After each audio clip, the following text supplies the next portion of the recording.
Yes. And we thank you very much for that prayer. And so today I'm very excited because I'm going to be embarking on a series over the next few services with you. So I'm going to be talking with you on so this is part one of the series, and we're going to be talking about the subject of I did not ask for this. I did not ask for this. You know, there are a lot of things that are going on in the world today. There are a lot of things that happen that absolutely, let's just be honest about it. There are things that absolutely happen to us that are our own fault. Stupid things that we do, bad decisions that we make, and we're responsible for that. It's on us. It's not on anybody else. There are things that we have done, and by making that dumb decision, we have in turn said, basically, I'm asking for it. You ever told somebody that? If you keep doing what you're doing, boy, I'm telling you, you are asking for trouble. And so a lot of times by our dumb decisions that we make today, we're asking for trouble tomorrow. But I also will concede that there are a lot of things that happened in our life that we say, I didn't ask for this. I never asked for that. Now that can be good or bad. If somebody shows you some favor and they do something for you, you might say, you know what, well, that's good that they gave you that, or that they blessed you with that. And you might say, well, you know what, but I never asked for it. And then there are times in our life where we look at situations and circumstances that maybe we are not so good. They're not considered blessings. And we say, man, you know what? I never asked for this. Well, over the next few services, I'm going to divide up. I want to go through the whole chapter in the New Testament in the book of John. Chapter 9. John chapter 9. And there's too much in here to try to break up in just one service. I would not do it justice. I would not be able to share with you what I feel needs to be shared in just one service. So that's why over the next few times together, I'm going to share with you on this series. So we're putting this under part one. I did not ask for this. In John chapter 9, and we're just going to go through this whole verse, and we'll break it down as we deal with it. John chapter 9 and verse 1 talks about Jesus and his disciples as they are traveling through the town. And this is what it says. As he, Jesus, passed by, he saw a blind man from his birth. Now, much like today, we see people on the side of the road all the time. People with signs now that say, need help. Family needs help. Veteran. Or I'm hungry. We'll work for all of this. Need help. Well, that's exactly the way it was in Jesus' day too. And so here is a man that's sitting on the side of the road, and he's blind from birth. From birth. So there's two things that we can identify about this blind man. And he is going to become very important in our series. And the first thing that we can identify about him is that he's born with a malady. He's born with a disability. He's born blind. The second thing is he didn't ask for it. He didn't come into this world and say, you know what, I think I'd like to be blind. That's not how that works. So he's born into this world and he's born blind. Now, verse 2 lets us into a very important mindset of the disciples, and it also lets us into something very important in regards to people's mindsets today. Because in verse 2, his disciples said, to Jesus. They said, Rabbi, who sinned?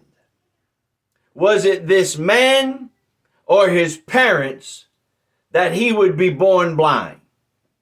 Now, I want you to understand that immediately their thought was, if you're not born into this world with perfect sight, no maladies, no issues in your body, if you are born and you have an issue, well, something must be wrong.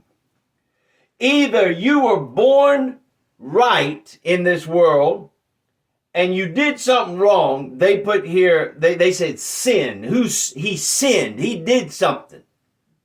And now he's got this sickness. Or was it his parents? And this is coming upon him as a judgment. Now, this is the mindset. Now, I would stop right here and say that there are those today that have that same mindset. That there are those that would try to tell us, you know what, if you're having problems in your life, obviously, you must not be living right. If you have problems in your life, you're dealing with something that either you did or your parents did or somebody in your family did. You know, we hear a lot about curses and generational curses. And people will say, well, you know, the generational curses are passed down. They can be, but here's something else that we don't hear talked about a lot of times. Is generational curses can be broken. Is that people can be set free. This is the biggest lie that has been perpetrated on people, to think, well, since it happened to my parents and my parents' parents and my grandparents and my great-grandparents, it must have to happen to me. And that absolutely is not true. To think, well, I mean, my parents divorced, my grandparents divorced, my great-grandparents divorced, so then it must just be written in the stars that I'm going to divorce too. I know, God forbid that you might learn something from all of those past issues. God forbid that you might learn how to break away from some of those behaviors. See, when we say you can't get out of that, what we're saying is there is no way to break free. And I don't believe that, because what you're saying is you are bound forever to act that way. And I know that's not true, because I have seen, and you have seen, and I've seen in my own life, and you've probably seen in your own life, where you have refused to act like those bad habits that happened in the past. Well, my father was abusive, so therefore I must be abusive. That's a lie. There are two choices in life. If you came out of a rotten childhood and you saw how bad your parents treated you, or your foster parents treated you, or whatever your situation is, and I'm not taking away from anything that you might have been through, but here's what I do know. You will either act like they did towards your children, or you will stand up and say, you know what? I don't ever want my child to feel the way I feel about my parents. So therefore, I am going to act differently. You can use past issues as fuel to go in the right direction, whereas they went in the wrong direction. So when the disciples say, well, obviously, this man has a disability and he's blind, so they say, who sinned? There must be something wrong in his life or his parents' life in order for him to have to deal with this blindness. Now, the blind man didn't ask for this. Here's where Jesus responds in verse 3. And Jesus said, this blows everybody away. He says, it was neither this man sinned, nor his parents, but it is so that the works of God might be displayed in him. Hear what Jesus is saying here. This man was born blind so that he would be here on this road at this time, so that I might be able to have an encounter with him. But more importantly than that, that he would have an encounter with Jesus. Oh, that's powerful. He said, no, this man didn't sin. His parents didn't sin. But he was born this way that the works of God might be displayed in him. Now, the next verse, Jesus says, we must work the works of him that, he says, we must work the works of the one who has sent me, talking about God, as long as it is day, because the night is coming when no man will be able to work. Next verse, Jesus says, while I am in the world, I am the light of the world. Now, I find it very interesting, and you should too, that Jesus is dealing with a blind man. This man has never seen light. He's been in darkness all of his life. He's never seen light.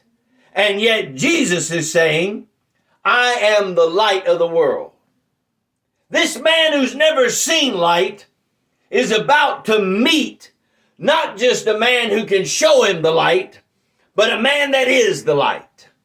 And see, that's what the whole idea about Jesus is. And this is where a lot of the churches and tradition has destroyed the whole idea of Jesus. Because the idea of Jesus is not to sit here and condemn everybody and tell everybody, you're in darkness, you're in darkness, you're in darkness, I'm in darkness, we're all in darkness. Nobody knows where the light is. The whole concept of Jesus is to point people to the light.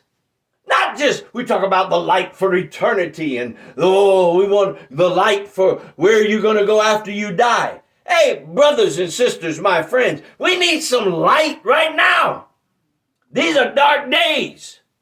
How are we going to be able to see in the days ahead? Dark days, depressive days. Depression comes to put you in darkness.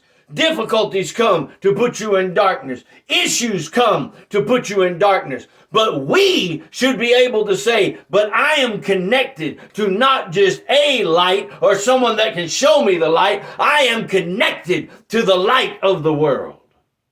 That Jesus, not the Jesus that you've heard about in church, not the Jesus, the church wants to preach about your hairstyle. Church wants to talk about what you wear. These churches today that want to talk about do's and don'ts. Don't sing that song. Listen to this song. Sing out of the hymnal book. Don't sing the songs from Hillsong. Don't sing this. Don't sing. Squabbling over stuff that doesn't even matter. People need to be able to have light in their life. They need to be able to wake up and have the light of encouragement in their life. Why are we focusing so much on the darkness? We should be telling people about the light. Telling people that there is a way to wake up and have something to look forward to. That there is a way to push through dark times. That there is a way. Man, I'm telling you, some of the stuff that I hear coming out of churches nowadays, it's dark and it's dead. It's going to be a cold winter. And everybody, man, the world's just going to beat you to pieces. Bash your head in. You're not going to be able to make it. We need to push all that stuff aside. Well, Dr. Packer, are you trying to say that it's going to be easy? Life's going to be easy? I'm not saying that. But what I'm saying is you can walk through a dark tunnel if you have a bright spotlight. And we are supposed to be able to carry the light of Jesus. Not the religious, traditional mess, but the real teachings of Jesus come to help those that are in darkness. And Jesus says, this man, he said, look, he's born, but stop looking at him, blaming him. He didn't ask to be born blind. His parents parents didn't ask for him to be born blind. And if you could interview this blind man, he would say, I didn't ask for this. And Jesus said, but let me tell you what's about to happen. He was born for this moment.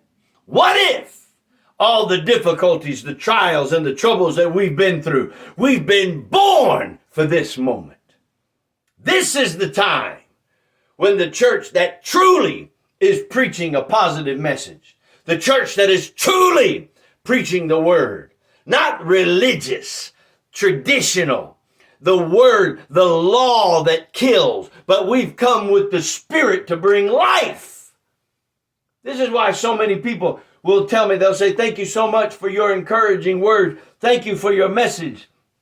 Thank you. All I've heard all my life is how doomed I am and how I'm never going to be able to get up and how we never can do it. And then here I come kicking religious tradition in the teeth and telling people, you don't have to be bound like that. You don't have to stay down like that. Man, everybody else told me there was no hope. Listen, if you're alive, there's hope. If you're in darkness, there's hope. If you don't know where you're going to find your encouragement from, there is hope. I'm telling you today that Jesus came and he said, listen, I am the light of the world. I'm the one that's going to give you encouragement. I'm the one that's going to give you some help. And he said, I'm here to tell you that this blind man, listen to this. Everybody else walked past this blind man and either thought like these disciples, this man has sinned. He got what he deserved. You ever had somebody tell you that? Got what you deserved. You're not going to be blessed. What makes you think you're going to be blessed? I don't know who you think you are. What makes you think you're going to be better? I mean, you know, bipolar depression has run all through your family. Alcoholism's run all through your family. Drug addiction and abuse has run all through your family. So I don't know what in the world makes you think you're going to make. That's what these disciples were doing. They said, he's a blind man. He got what he deserved. And everybody else that passed this blind man looked at him and said, poor old blind man. Poor old man. Ain't nobody going to help him. He's a beggar. What good is he? But you see, Jesus came and said, stop putting it on this blind man. He didn't ask for this. See, these are the people that I'm looking for. This is what I'm doing in ministry. I'm not going to go back to preaching clothesline and talking about this, that, and the other. Man, there's a whole group of people out there that if the old church don't want them, come on here. I will help you. I will talk to you. I will minister and counsel you. I won't give up on you. I look at today and I see things through the eyes of a father. When I wasn't a father, I didn't see things that way. But I am a father. And my children do things that may irritate me, things that I wish they wouldn't do, things that I'd like to see different. But you see, the difference is I won't give up on my children. And here I am telling you that God, the true God, not all this garbage that's being told out there in these churches that people are leaving and they're sick of it because they're tired of religious games that are not helping anybody. I'm here to tell you that if you find someone that's preaching the truth, they will look just like at this blind man and say, I don't see you as a beggar. I don't see you as somebody that's not worth something. I see you as somebody that deserves to have some light and encouragement put in your life. People tell me, they say, man, why do you spend time? You talk to people that they can't do anything. Years ago, and I'm about to close this first part here, but we're going to get back. I'm going to continue this on for the next few weeks. But years ago, I remember sitting in a church where I pastored, and we were growing. People were coming. And they were coming, and they were, the church, we had all kinds of people in there. We had people with some money. We had middle America people. And we had some people that they didn't have anything. I had people that come to me and say, Pastor, I don't have any money to put in the offering. But, I mean, I'll come. If you need somebody to cut the grass, I'll cut the grass. If you need somebody, if there's an issue in the church, I'll help. I'll do whatever. If you need a wall painted, I'll paint. And I had people in that church in a board meeting say to me, look, Pastor, those people don't have anything to offer us. Why is it that you will let anybody come in here? Because those people have nothing to offer us. And it went through me like a cold chill. And I said, okay, well, maybe they don't have anything to offer us. But maybe we have something to offer them. Just possibly. They did not come here and struggle to get here in service. They did not fight through the week to come here to church for them to necessarily give us something. Maybe they came here because they need something that the church needs to give them. God help us get back to that. God help us. And this blind man said, I didn't ask for this.